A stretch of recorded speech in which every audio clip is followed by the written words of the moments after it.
আসসালামু আলাইকুম প্রিয় ছোট্ট বন্ধুরা, আমি উম্মে ফাতিহা। আজ নিয়ে এসেছি শিয়াল পণ্ডিতের ফ্রি স্কুলের গল্প। একদিন শিয়াল পণ্ডিত ঘোষণা দিল, আজ থেকে আমি ফ্রি স্কুল চালু করব, যেখানে সবাই ম্যাজিক শিখবে। বাঘ মামা উত্তেজিত হয়ে ভর্তি হয়ে গেল। প্রথম ক্লাসে শিয়াল বলল, আজ আমরা শিখব কিভাবে মাছকে বাতাসে উড়ানো যায়। সবাই অবাক। বাঘ মামা তো রীতিমতো লাফ দিয়ে বলল, দেখাও। শিয়াল একটা ছোট মাছ হাতে নিয়ে বলল, দেখো, এখন মাছকে ছুঁড়ে দিচ্ছি। উড়ে গেল। মাছটা ছুঁড়ে ফেলা মাত্র পেছন থেকে কাক এসে তুলে নিয়ে উড়ে গেল।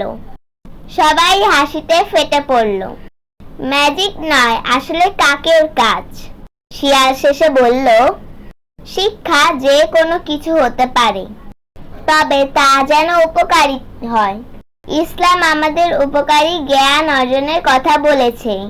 তাহলে বন্ধুরা, আজকের স্কুল এখানেই শেষ। ভালো ভাববে, ভালো থাকবে। আল্লাহ হাফেজ।